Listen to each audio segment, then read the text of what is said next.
Checkpoint 1, 60 seconds. In the bag! The Dirty 30 challenge was huge. The Dirty 30 final, it was an epic final.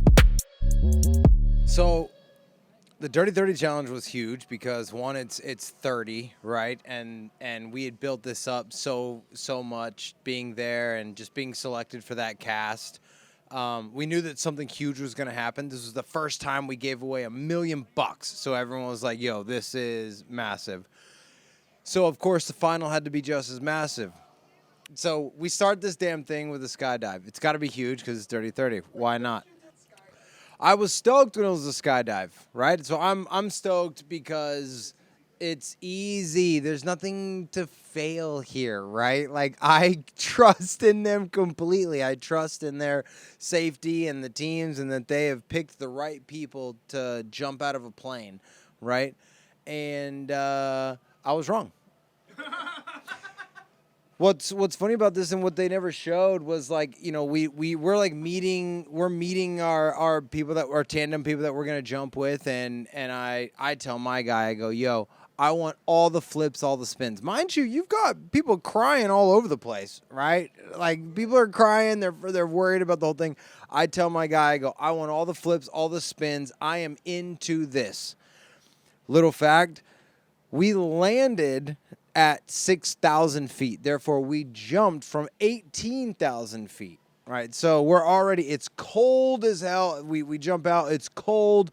I'm wearing sweatpants. I've got my tights and everything. We jump in Argentina. That's where we jump, right? So we're landing in like a very dry, arid desert, and land at 6,000 feet, jump at 18,000. We jump. I got sweatpants on. I got my tights on underneath, right? Because in a final, you go, and a veteran knows that whatever you start the final in, that's what you're going to be in for multiple days, right? Underwear, tights, shorts, long sleeves, short sleeves. So go with everything, right? And a little tidbit for everybody: always wear long socks. So you can take those off. You can use them as pads. You can also cover your ankles when you go through things. They always love to shackle you. Always wear long socks. Number 2, always try and take a pair of tights with you. So you can always take them off, wear them as pads. Once again, if you need to carry stuff, you can tie. I have one hand, so I got to tie myself to things. I use my tights sometimes, and I tie myself. And then you can put them back on when things get cold at night. Anyway, we jump out of the plane. It's cold as hell. We're flying down. Everything's going great. I'm doing all the flips, all the spins. We're coming in. They tell you as you're coming in, lift your legs up. Anybody who's tandem skydive, you know, lift your legs up, hold your legs, because the person behind you, your tandem, is going to do all the running and landing for you. I'm like, sick. We're coming in. He gives me the tap. I'm like, all right, pull my legs up. We're banking, and I see what we're doing. We're banking to the left, and we're going to come down and hit this runway of gravel, as you can see. Look at CT shorts right there. It's gravel. So we come in, and we're banking. Look at this, banking to the left, Look, grab your legs. And we come straight down. We came down so fast. We lost so much altitude so fast. I just remember banking and being like, okay, we're a good 30 foot. And then all of a sudden we're turning, and then we're on the ground. I remember hitting, flipping. Now, remember I said it's cold. So everything hurts worse when it's cold. So we hit right here. My toes, my feet, my ankles, my shins. Guys, I've been hurt. I've been hurt before. I have crashed a lot. And I've had some major surgeries, bones, things like that. I knew in my mind when I hit the ground, I snapped my tib fibs. My shins, for sure. My shins, my ankles, they're done. Right here, I'm thinking no shot. Everything's burning. If you've ever broken a bone, you know what that feels like. It's burning. And so I'm like, all right, this is how it goes. We just did 10 weeks of hell to get to this, and it's over. Sick. They make this thing look really fast, but it took a minute to really get off the ground. They put me in the ambulance, and the showrunner of the soul, Kevin Lee, he comes up, and the showrunner is the head guy. Everything stops with him. He comes out, stop. Ambulance comes in, and he is there with me the entire time at the ambulance. And I'm just looking up at him, and they're like kind of grabbing my legs and everything, and they start taking my pants off, start cutting my sweatpants off, and because you see I'm just in my tights and my shorts there, I cut my sweatpants off. And when they were moving my feet, they took my shoes off and they started moving everything. I was like, oh, wait, I don't think these are broke. And I look at Kevin and I grab it and I go, I want out. Let me out. And he goes, everyone stop. Let him out. I go, dude, just let me walk this off. That was me just jogging around, moving my legs, getting it going. And they gave me about 45 minutes. 45 minutes to move, get my shit back, and then he goes, are you going to go? I said, I'm going. This is what we're doing. And as you can see, I wasn't the only one that had like a rough landing. Some people took some cacti up the butt and stuff like that, but that was a slam. All right, a little side note on the crash. Everyone asks what happened to the guy that was with you. Well, he broke his leg. He literally snapped that thing. Big snap. I had a fracture on my tibial plateau, which is the big muscle at the top of your tib fib, right, in your knee. And the other guy, he big time compound fractured his leg. And there was actually a big hoopla because we had one ambulance on set, and I was in that ambulance. Therefore, he did not get an ambulance. And they were not stoked about that because they were like, yo, our guy needs an ambulance too. And they're like, well, sorry, we have this guy in here. But then I was like, hey, I can get out of this ambulance because I'm tough, and you can have the ambulance. So not only did I stay in for myself, but I solved the problem for production because they needed a second ambulance. And, buddy, if they wouldn't have had a second ambulance to take this guy, all hell would have broke loose. So you're welcome. You know, everyone had a bad landing, so it wasn't just me, but I was apparently the only person who decided to slam into the ground. And lo and behold, the very next checkpoint we had to do was run up this hill. It's an old maze. Run up this maze. It's up a hill. And then read the clue. And the clue says, choose a partner of the opposite sex. Go find color-coded rocks. Take these rocks down, stack this stack of rocks from the top, take it all the way down to the bottom, and stack them in the color-coordinated circle, right? Now, anybody who watched this season knows I had a vendetta against Cara Maria this season, and I told her, when we get to the final, I will not choose you, I do not want you there, and I will do everything in my power to not help you. So right here, Derek and I get there first, and it says that, and Cara gets there first. And I was like, I don't want her. Derek, you can have her. When normally people would go, I just want to get out of here quick, do this as quick as I can. No, I'm sticking to my word. I don't want her. So Derek K took Cara Maria, and I waited. I got Camilla. Hot take. Had I waited 4 more seconds and took Tori would have got her first win on her first show. Throwing that out here. And I will complete that in a minute. Here we go. So I take Camilla, and I start going down. And I go, oh, that hurt, by the way. I jumped that, and that hurt. So we find our color-coded rocks, and I already know we're behind because I waited. Plus, I know I'm not that big. So I'm trying to grab and carry as many as I can. In my mind, you cannot take any less than 3, but I'll take 4 if I can. 1, 2, 3, 4. No less than 3. So while everybody else is grabbing 3, I think to myself, dude, you cannot take anything less than 3. If you can, you take 4. If you get a good grab, you can take... Dude, CT was carrying 4 every now and then, but that means sometimes he carried 2 because we weren't the fastest. I knew that the only way we were going to get through this was if we carried more than everybody else. Just carry more. And I did. We ended up winning this by like 60 seconds, maybe. Checkpoint 1, 60 seconds. In the bag! Camilla and I win the first stage by maybe a minute. So we go on to stage 2. This is where Because we won, we get to add an extra bola on a team. Listen, no matter what, this is a little tip for anybody. Anytime CT is in a final with you or in a game with you, he is your toughest competition. So always give CT any penalty you can. We gave him an extra bola on this one.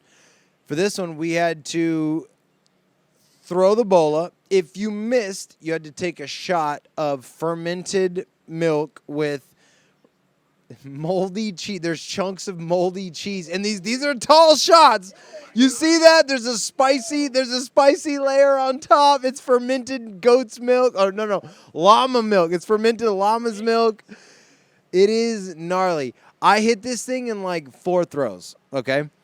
And I'm sitting there, and Camilla's throwing. She's throwing, and she's missing to the right every single time. So finally, I go, Camilla, aim at that bush right there. I told her to pick a bush on the left. I go, okay, aim at that bush. Just try and throw. I go, I promise you, just throw it at that bush right there. She goes, okay. And she tries to throw it at that bush, and she misses and goes straight to the thing that we needed to land it on, and she nailed it, and we got to leave. So now, I don't know if they show it or not, actually. And what happens is, so you had to do the bola, you had to do the shots. You had to run over to a bicycle. There was a girl's bike and a guy's bike, and they said, put your helmet on, put all your camel bag on, put all this gear on, elbow pads, knee pads, put all this stuff on, and then get on your bike and ride take it a mile upstream. There was a dried out stream. You had to go a mile upstream, go around the flag, and come back for that mile. When you got to the bike, the trick was there was no chain on the bike. So you had to run next to the bike. So you put all this shit on, you pick this bike up, and then you're like, oh my, and you had to run. Here's what makes a champion. I go, Camilla, I can run faster than you. So here's what you're going to do. Sit on the bike.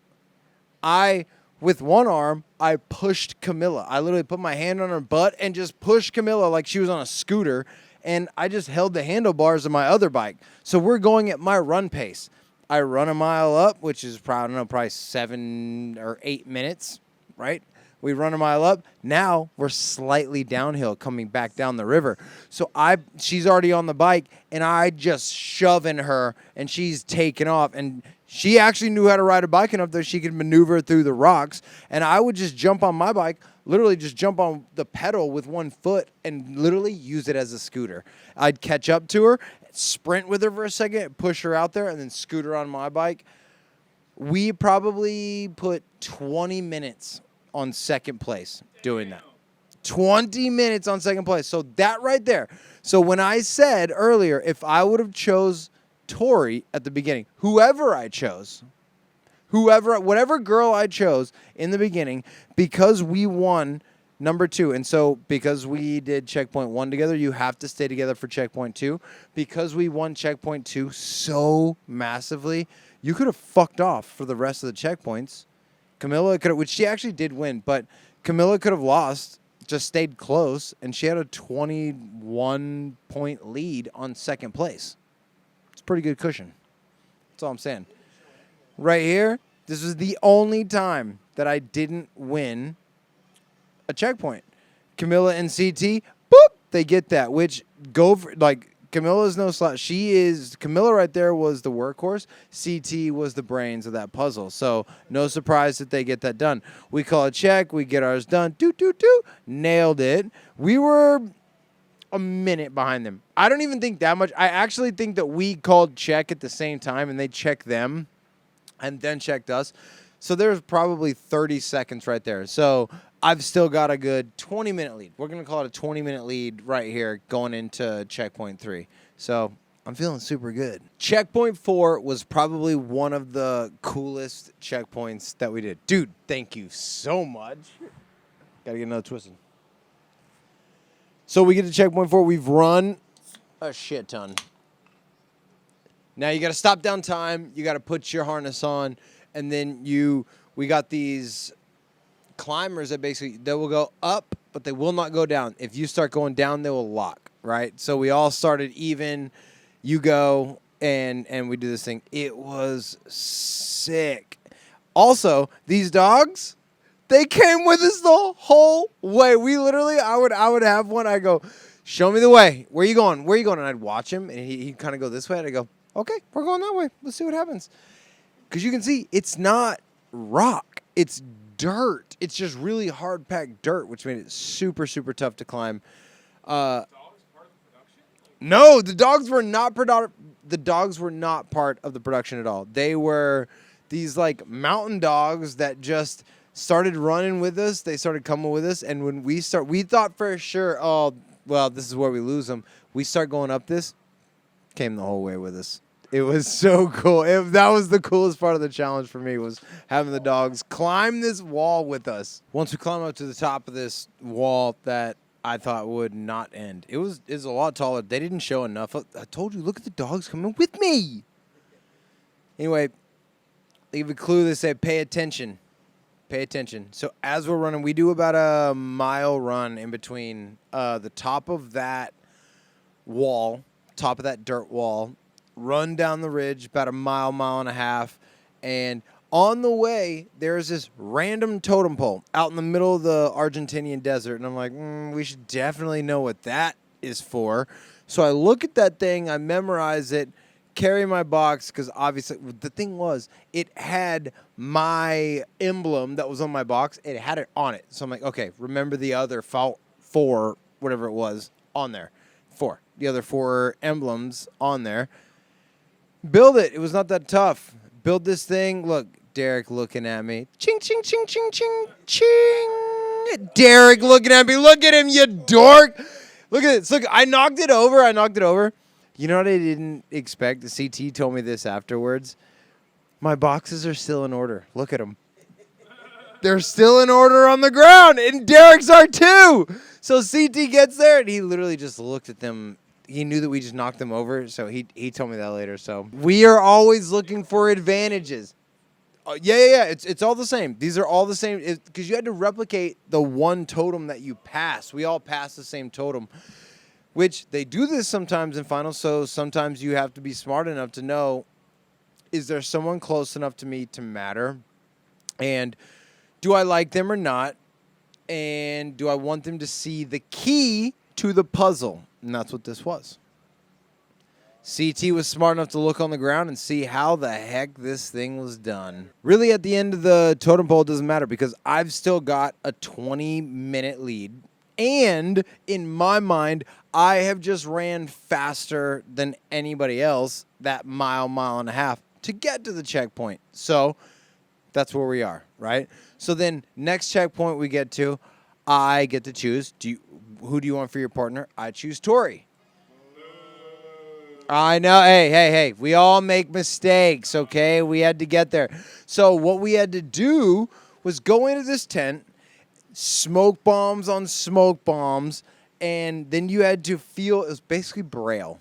You had to feel Braille along the wall, and what the heck it spelled. It spelled snake. It was not hard at all. This was not hard at all. It was just a matter of, like, get in there, do it, and then, you know, we did it. What, did they not show the double cross in the middle of this? No, they didn't. Okay. Now, something, once again, not shown was, on this day, on day 1, we had to do a double cross in the middle of the challenge. CT ends up pulling the double cross. So I went the entire season. I pulled 3 in a row. Kept my ass safe. It was a bug theory. CT pulls it. I do not pull it in the final. CT pulls it in the final. They go, all right, you can now hand out a 5-minute penalty to anyone.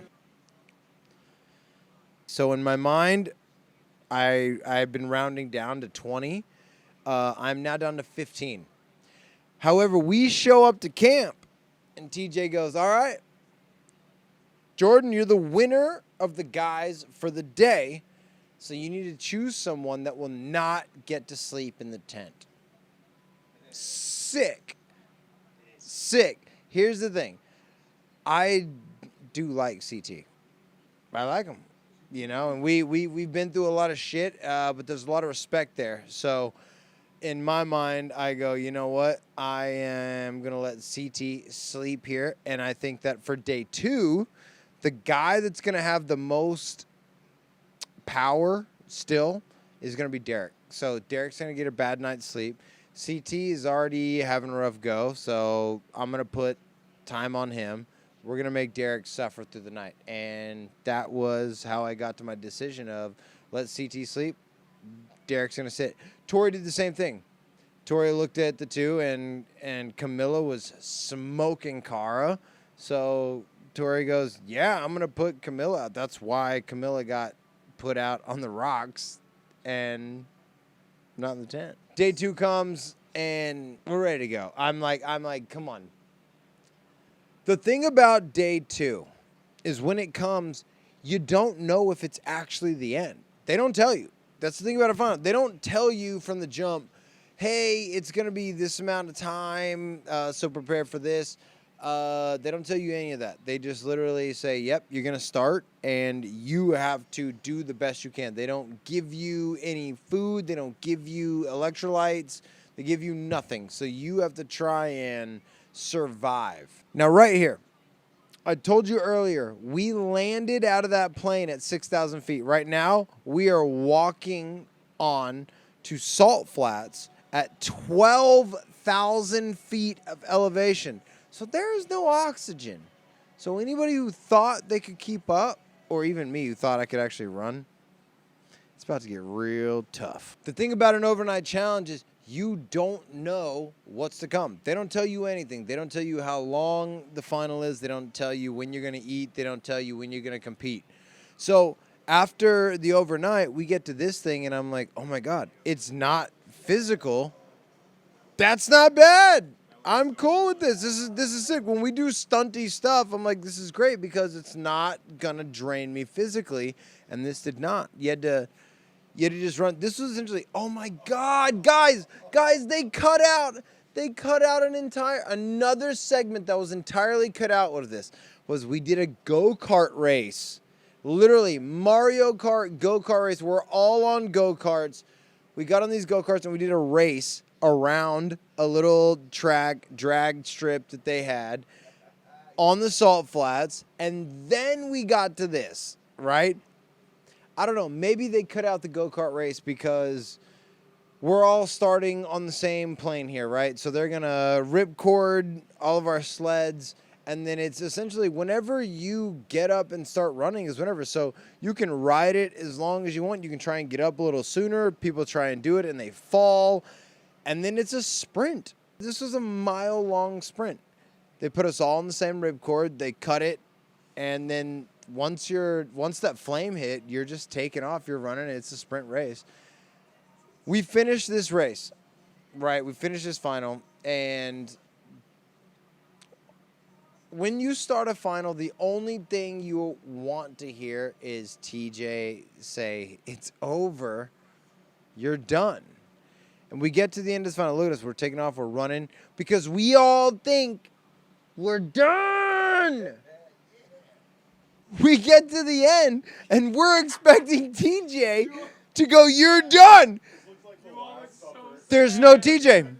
There's no TJ. Look at these dorks fucking standing here, and we looking at a phone, and TJ goes, welp, see you at the reunion. Emotional damage, you motherfucker. We just did so much. You're supposed to tell us what happened. But he did not, and he gave us a little message. But listen, because you're here, I'm going to tell you.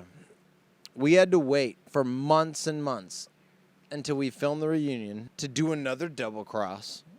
Which I won, you pieces of shit, I won. Smoke their asses. They set it up. They set that last double cross up, so it's not like it was actually luck. I actually won. But That's what they did. They made us wait for months. It was the first time in history, in challenge history, that they did not tell you who the winner was. That's why CT is acting a fool right now. He thinks he's actually lost his mind. He is actually, look at him. You think he's happy, but he's actually lost his mind. Yes. Oh my God. Ooh, ooh. So for the altitude sickness, they would literally give us cocoa leaves to chew on. How fucking sick is that, y'all? Listen, this was the Dirty 30 final. It was an epic final. It was the first time they gave away $1 million. I won that stuff. I handedly won that stuff. I also won a lot of double crosses. Thank you to the bugs. Thank you to the fans. Like and subscribe. I'll see you guys next time. The Dirty 30 challenge was huge. The Dirty 30 final. It was an epic final.